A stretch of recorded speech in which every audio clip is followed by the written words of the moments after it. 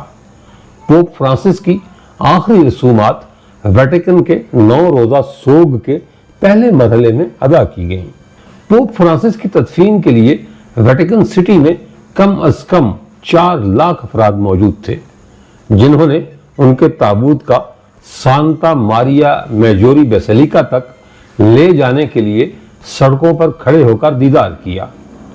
بیسیلیکا ایک ایسے چرچ کو کہتے ہیں جسے ویٹیکن کی جانب سے خصوصی درجہ اور مراعات دی جا چکی ہوتی ہیں۔ پوپ فرانسس پہلے پوپ تھے جنہیں ویٹیکن سے باہر دفنایا گیا۔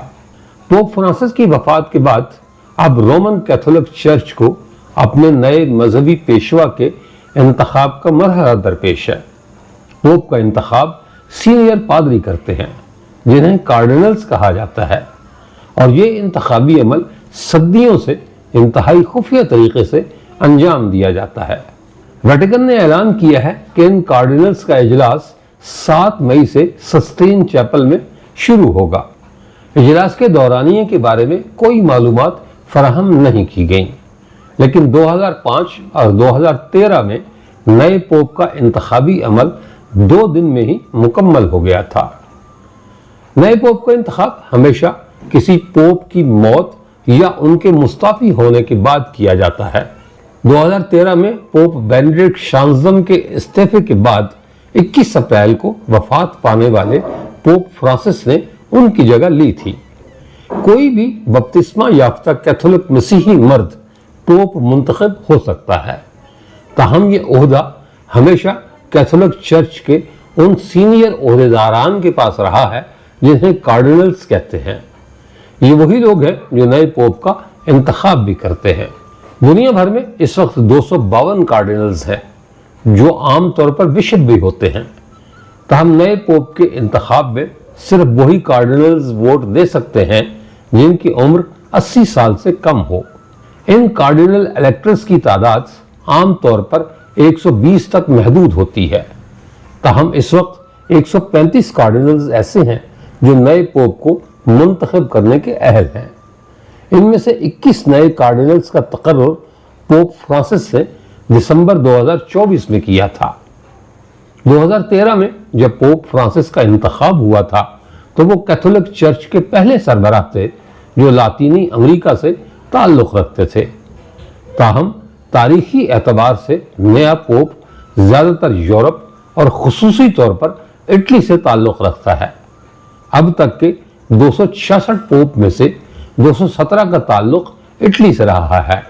نئے پوپ کے انتخاب کے لیے تمام کارڈینلز کو پوپ کونکلیو کے لیے روم میں ویٹیکن سٹی بلایا جاتا ہے۔ یہ وہ انتخابی عمل ہے جس پر تقریباً 800 برس سے بغیر کسی تبدیلی کے عمل ہو رہا ہے۔ کونکلیو کے پہلے دن یہ افراد سینٹ پیٹرز بیسیلیکا میں عبادت کرتے ہیں، جس کے بعد وہ ویٹیکن کے سسٹین چیپل میں جمع ہوتے ہیں۔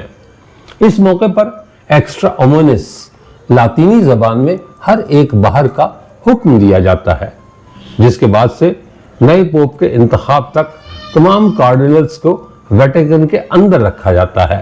کارڈینل الیکٹرز کے پاس کونکلیو کے پہلے دن سسٹین چیپل میں ابتدائی ووٹ ڈالنے کا اختیار ہوتا ہے۔ دوسرے دن کے بعد سے وہ ہر صبح 2 مرتبہ ووٹ ڈالتے ہیں اور ہر دوپہر کو چیپل میں 2 مرتبہ ووٹنگ ہوتی ہے، اور یہ عمل اس وقت تک جاری رہتا ہے جب تک پوپ کے عہدے کے لیے صرف ایک امیدوار باقی نہ رہ جائے۔ ووٹنگ کے دوران ہر کارڈینل الیکٹر بیلٹ پیپرز پر اپنے پسندیدہ امیدوار کا نام لکھتا ہے۔ بیلٹ کو خفیہ رکھنے کے لیے کارڈینل سے کہا جاتا ہے کہ وہ یہ تحریر اپنی عام لکھائی کے انداز میں نہ لکھیں۔